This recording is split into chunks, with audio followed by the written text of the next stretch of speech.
The dining room door feels heavier than it should. My hands shake as I push it open, clutching nothing but my worn leather purse, the same one I've carried for 15 years because I can't afford a new one. Not anymore. Margaret! Sarah's voice hits that fake, cheerful note she uses when she's embarrassed. We were just wondering where you were. Wondering why I'm late. Wondering what excuse I'll make this time. The mahogany table stretches before me like an accusation. 12 place settings of the Waterford china I helped her pick out for her wedding shower. Crystal glasses that cost more than my grocery budget. Candles flickering in silver holders I gave her for Christmas 3 years ago, back when I still had money to give decent gifts. Everyone's staring. My son Michael looks up from his phone with that tight smile. My daughter-in-law Jennifer adjusts her designer scarf. Sarah's husband David doesn't even pretend to smile, just nods like he's acknowledging the arrival of an unwelcome guest. Mom, here's your seat. Sarah pats the chair beside her. The one that used to be at the head of the table. Now I'm relegated to the side, like a child. I walk across the hardwood floor, my cheap shoes squeaking against the polish. The sound echoes in the sudden silence. They were talking about me. I can feel it hanging in the air like smoke. Sorry, I'm empty-handed tonight, I say, trying to keep my voice steady. I didn't have time to. Oh, Mom, don't worry about it. Lisa jumps in too quickly. We have plenty of food. Plenty of food I didn't contribute to. Plenty of wine I can't afford. Plenty of everything I used to provide. I lower myself into the chair, and the leather purse slips from my lap onto the floor with a soft thud. Empty.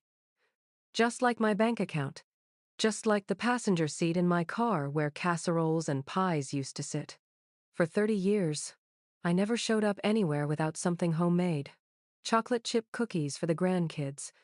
My famous green bean casserole. Apple pies that David used to beg me to make. Now I can't even afford the ingredients. So, Margaret, my sister Jean says, from across the table, her voice gentle. How are you settling into the new apartment?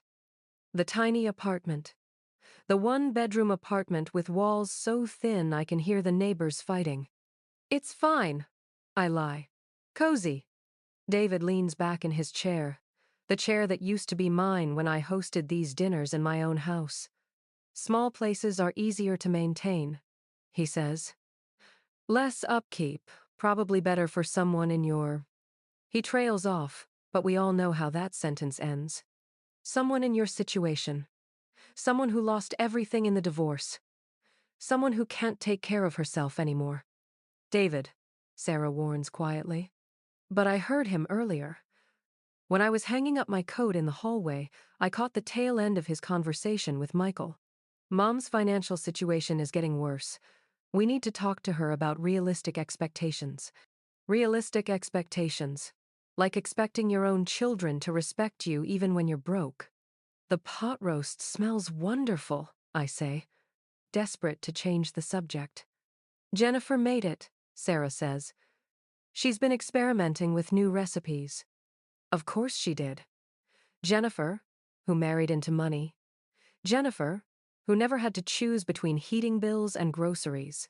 Tommy, my 6-year-old grandson, slides into the chair beside me. His Spider-Man shirt is wrinkled, and there's a smudge of something on his cheek. Hi, Grandma, he whispers, leaning against my arm. My heart squeezes. At least someone still loves me unconditionally. Hi, sweetheart, I whisper back, smoothing his hair. The conversation flows around me like water around a stone. Michael talks about his promotion. Lisa shares photos from her vacation to Italy, the one I couldn't afford to contribute to as a gift. David mentions the new car they're considering. I sit in silence, watching them live their lives while mine crumbles. This is what loneliness feels like. Being surrounded by family and feeling invisible. Sarah brings out the salad store-bought, not homemade. I remember when she wouldn't serve anything that didn't come from scratch. I taught her that. I taught her that hospitality meant effort, meant love translated into food. Now, convenience is good enough. even for family dinners. Mom, you're being awfully quiet, Michael says. What do you want me to say? That I cried in the grocery store yesterday when I had to put back the ingredients for your favorite cookies? That I haven't bought new clothes in 8 months? That I lie awake at night wondering if you're all just waiting for me to disappear? Just enjoying being here with everyone, I say. David reaches for the wine bottle and pours himself another glass. He doesn't offer me any. He knows I can't afford to reciprocate. The crystal chandelier above us casts shadows across the table.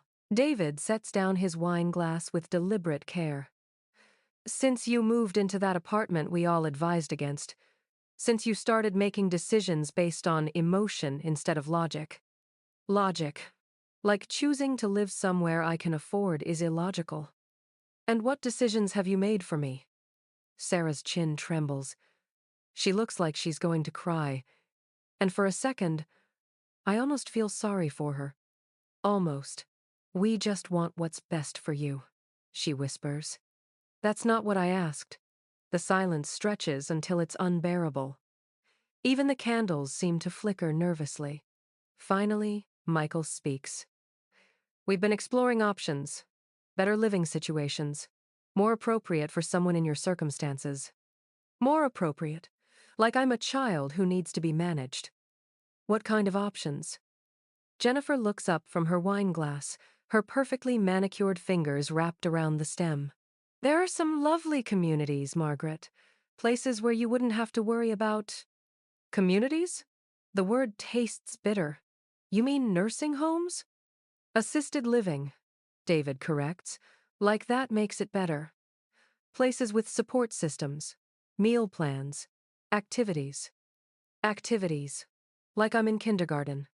I think about my tiny apartment with its thin walls and leaky faucet. It's not much, but it's mine. It's the first place that's been truly mine since Richard took the house. And the lawyer? More chair shifting. More guilty looks. We needed legal advice, Michael says carefully, about the best way to approach this. The best way to approach putting me away. Tommy is watching this whole conversation like it's a tennis match, his head turning back and forth between the adults. I don't understand why everyone's so serious, he announces. Can we have dessert now? His innocent question breaks something open inside me. This is my family. These are my children. And they're treating me like a problem to be solved. I place my hands flat on the mahogany table, the table I helped Sarah pick out, just like the china, just like everything else in this house that used to matter to me. Let me make sure I understand. I say, my voice deadly calm. You've all been meeting behind my back to discuss putting me in a home because you think I'm too emotional and financially unstable to make my own decisions. Mom, please, Sarah tries again. And you involved my ex-husband's lawyer in these discussions. David's face hardens. Someone needed to look out for your best interests since you clearly weren't going to. There at Island, the truth finally comes out. The words hit me like ice water. Not disappointment, not betrayal, pure, cold rage. I stand up so fast my chair scrapes against the hardwood floor, the sound sharp and final. The rage gives me strength, makes my voice steady. David, I think it's time you told me about that envelope. He opens his mouth to answer, but before any words come out, we hear the front door open. Heavy footsteps in the hallway. A familiar cough. And then Richard, my ex-husband, the man who destroyed my marriage and took everything I owned, walks into Sarah's dining room carrying a black leather briefcase. He looks exactly the same. Same silver hair, same expensive suit, same smug smile. The smile that tells me this dinner was never about family at all. It was an ambush. Richard sets that black briefcase on Sarah's beautiful mahogany table like he's claiming territory, like he still owns everything he touches, including me. The sound of the metal clasps opening echoes in the silence. Everyone's watching him, not me, like he's the star of this show and I'm just an unwilling audience member. Hello, Margaret, he says, not bothering to look at me. His voice has that same condescending tone he used when he told me he was leaving for his secretary 22 years his junior. 40 years of marriage, and he greets me like I'm a stranger. Richard. My voice sounds steadier than I feel. What a surprise. He chuckles, actually chuckles, as he flips open the briefcase. I don't think anyone here is surprised, Margaret. We've all been planning this for weeks. Weeks. The truth hits me like a freight train. This isn't a family dinner. This is an intervention. I look around the table at my children, my babies that I rocked to sleep, that I stayed up all night with when they were sick, that I worked 2 jobs to put through college. They can't meet my eyes. How long have you been meeting behind my back? I ask quietly. Sarah fidgets with her napkin. Mom, we were just... How long? Michael clears his throat. Since you moved into that apartment. Since you started making decisions we were concerned about. Decisions. Like choosing where to live after losing everything in the divorce. So, 3 months, I say. 3 months of secret meetings about my life. It wasn't secret, Lisa protests weakly. We were going to talk to you. When? After you'd already decided everything? Richard pulls out a thick folder of documents. The pages crisp and official looking. Margaret, your children love you. They called me because they're worried about your ability to make sound financial decisions. They called him. My own children called the man who destroyed our family. The betrayal cuts deeper than anything Richard ever did to me. Deeper than finding him with that woman. Deeper than watching him take half of everything I'd worked for. Because I raised these people. I sacrificed my career, my dreams, my identity for them. I was the one who stayed up late helping with homework, while Richard worked late at the office, which I later learned meant he was screwing his way through his secretary pool. And now they're conspiring with him against me. What kind of decisions? I ask, my voice getting dangerously quiet. David jumps in, eager to justify their betrayal. The apartment you chose costs 60% of your income. That's financially irresponsible. Irresponsible, because I wanted to live somewhere with a working heater. And, I prompt, the car you're driving is 12 years old and unreliable, Jennifer adds, like she's reading from a list. The car I've maintained perfectly because I can't afford a new one. And, I repeat, Richard spreads the documents across the table like he's dealing cards.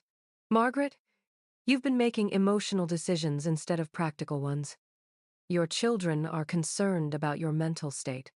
My mental state. Not my financial situation. My mental state. Are you saying I'm incompetent, Richard? He doesn't answer directly, but that smug smile spreads across his face. The same smile he wore when he told me the divorce was my fault for letting myself go. I'm saying you need help making decisions, he says carefully. Tommy, who's been unusually quiet, suddenly speaks up. Grandpa Richard, why are you being mean to Grandma? Out of the mouths of babes. Richard's smile falters for just a second. I'm not being mean, Tommy. I'm trying to help. It doesn't sound like helping, Tommy says with the brutal honesty of a 6-year-old. Sarah reaches over and puts her hand on Tommy's arm. Tommy, why don't you go play in the living room? I want to stay with Grandma, he says stubbornly. At least someone's on my side. Tommy, go, David says firmly. My grandson looks at me with those big brown eyes. Do you want me to go, Grandma? I look at this little boy, the only person at this table who's shown me any loyalty, and make a decision. You can stay if you want to, sweetheart. David's face hardens. Margaret, this is adult conversation. Adult conversation. Like I'm not an adult. He's my grandson, and he's welcome to hear how his family treats each other. Richard clears his throat impatiently. Can we get back to the matter at hand? He pulls out a glossy brochure and slides it across the table to me. The cover shows a beautiful building with manicured gardens and smiling elderly people playing chess. Sunset Manor. He announces like he's presenting me with a gift. One of the finest assisted living communities in the state. Assisted living. Prison with better decorating. I pick up the brochure with trembling fingers. The residents in the photos all look drugged with happiness, fake smiles and dead eyes. And you've decided this is where I belong? We think you'd be much happier there, Sarah says quickly. They have activities, meal plans, medical care on site. Medical care? I interrupt. I'm not sick, Sarah. But you're getting older, Michael says gently. And living alone isn't safe. Not safe. Because I'm a fragile old woman who might break a hip. I set the brochure down and look at each of their faces. These people who used to need me for everything. Who used to call me when they had problems, when they needed advice, when they needed someone to believe in them. Now they think I'm the problem. What if I say no? The question hangs in the air like smoke from a fire. Richard reaches into the briefcase again and pulls out a thick stack of official-looking papers. Margaret, he says, his voice taking on that lawyer tone he uses when he's about to screw someone over. We've found you a lovely assisted living facility. The paperwork is all prepared. He slides the papers toward me with that smug smile I've hated for 40 years. The same smile he wore when he served me divorce papers. My hands shake not with fear, but with pure rage as I reach for the documents. The top page is a residency agreement for Sunset Manor. Below that, financial power of attorney forms, medical decision-making forms. Forms that would give my children and my ex-husband complete control over my life. And at the bottom of every single page, in black ink that looks like it was signed with confidence, is my signature. My signature on documents I've never seen before in my life. My blood turns to ice as the truth hits me. They didn't just plan this behind my back. They forged my signature. Chapter word count, 1,216. Number chapter 4. The tables turn. I stare at my forged signature and something inside me snaps into place. Not breaks, snaps into place. Like a puzzle piece, finally finding where it belongs. They think I'm stupid. Asterisk. My hands stop shaking. My breathing steadies. The rage transforms into something much more dangerous, cold, calculated fury. I may have lost my house, my husband, and my financial security, but I didn't lose my brain. And I know my own signature when I see it. This clumsy fake with the M too narrow and the Margaret too slanted looks like a child's attempt at forgery. Which is probably exactly what it island. While my family sits there watching me like I'm a wounded animal about to be put down, I'm remembering something they don't know about. The legal consultation I had last week. The one where attorney Patricia Wells explained elder financial abuse to me in excruciating detail. Asterisk. The irony is delicious.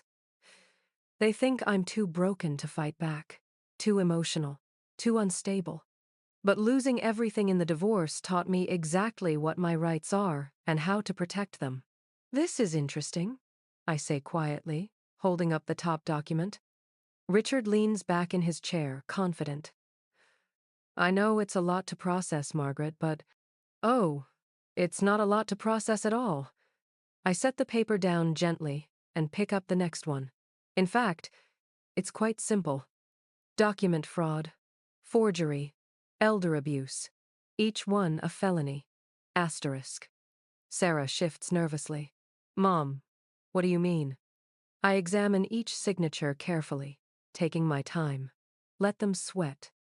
Well, for starters, this isn't my signature. The temperature in the room drops 10 degrees. Of course it is, David says quickly. We watched you sign. Number. My voice cuts through his lie like a knife. You didn't watch me sign anything because I've never seen these documents before in my life. I hold up the power of attorney form. This signature has the wrong slant. The M is too narrow, and I always make a little flourish on the G in Margaret, see? I point to where the flourish should be. This signature doesn't have it, because whoever forged it didn't know about my little personal quirk. Asterisk. Michael clears his throat. Mom, maybe you just signed it differently. I've signed my name the exact same way for 62 years, Michael. Since I learned cursive in third grade. The silence is beautiful. Richard's confidence is starting to crack. Just a hairline fracture, but I can see it. Margaret, you're clearly confused. Am I? I lean back in my chair, really lean back, like I own the place. Because I had a very interesting conversation with an attorney last week. Patricia Wells, you might know her, Richard. She specializes in elder law. Now his face goes white. Asterisk. And do you know what Patricia told me about document forgery? About elder financial abuse? Nobody answers. She told me it's a felony. Each forged signature. Each fraudulent document. I count them out on my fingers. 1, 2, 3, 4 separate felonies just in this stack. Jennifer's wine glass slips from her hand. Red wine spreads across the white tablecloth like blood. How poetic. Asterisk. She also told me about something called conspiracy to commit fraud. That's when multiple people work together to defraud an elderly person of their rights and assets. I look around the table at my children, my co-conspirators. Patricia said that's a federal crime. Tommy is watching this whole thing with wide eyes, like it's better than Saturday morning cartoons. Grandma, you're being scary, he whispers, but he doesn't sound afraid. He sounds impressed. Good. Someone should be. Asterisk.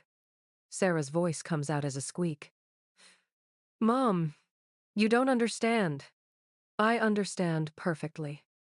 I stand up, and this time, I'm the one in control.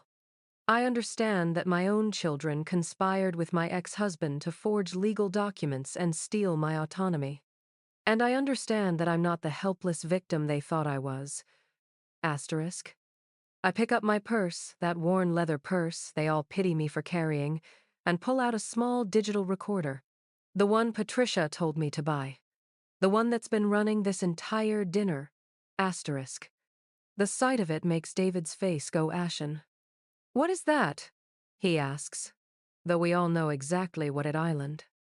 Insurance, I say calmly. Patricia suggested I document any interactions with family members who might be trying to take advantage of me. I hold up the recorder so they can all see the red light blinking. Everything. Every word. Every admission. All recorded. Asterisk. So now I have Richard admitting he prepared fraudulent documents. I have you all admitting you've been meeting behind my back to plan my institutionalization. And I have forged signatures with your fingerprints all over them. The power shift in the room is almost physical, like the air pressure has changed. Mom, Lisa's voice breaks. We were trying to help you.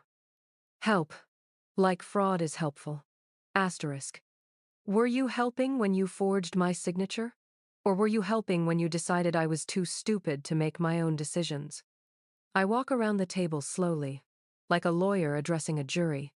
Patricia also told me something interesting about asset recovery.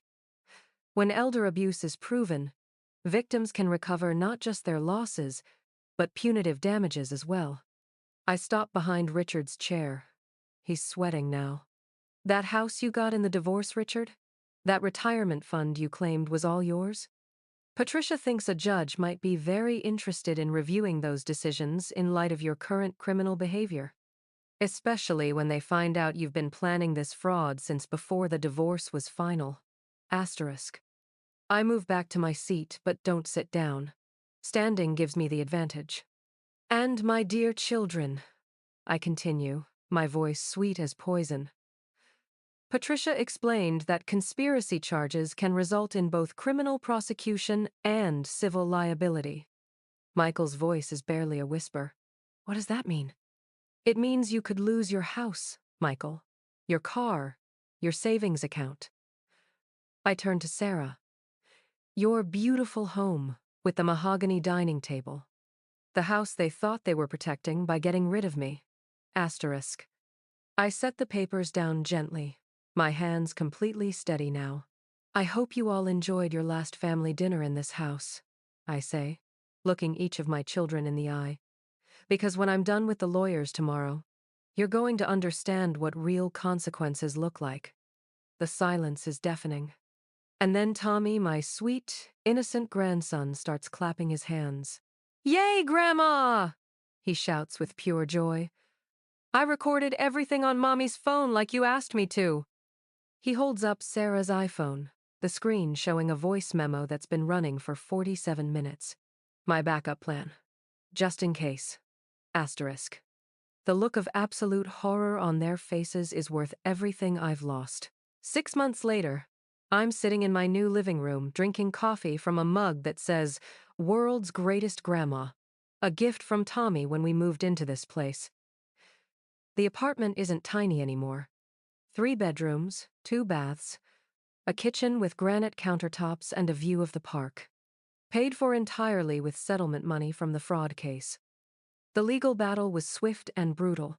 Patricia Wells turned out to be even better than advertised. Richard's lawyers crumbled when faced with recorded confessions and forged documents. My children's attorneys advised immediate settlement when they realized the depth of their criminal liability. Turns out conspiracy to commit elder fraud carries a 7-year prison sentence. The civil settlements were substantial. Richard had to sell the house, our house, and give me my rightful half plus punitive damages. My children liquidated assets to pay their portions. The money was nice, but the real victory was watching their shocked faces when they realized their helpless mother had outmaneuvered them completely. "Grandma, can I have more juice?"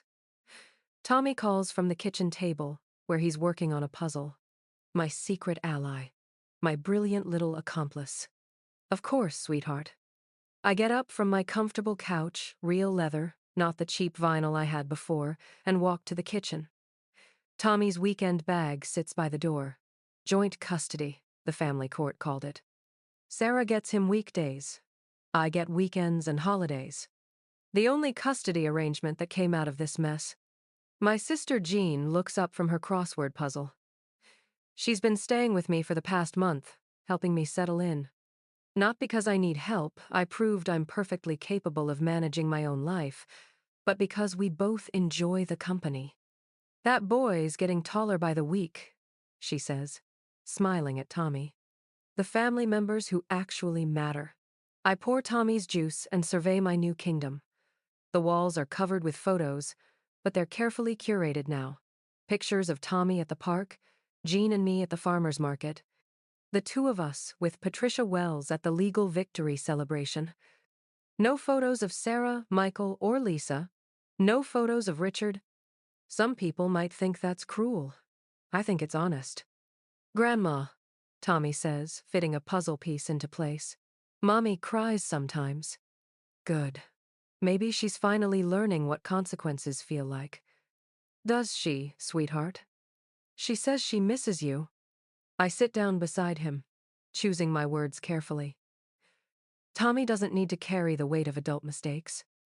Sometimes grown-ups make choices that hurt other people, I say gently.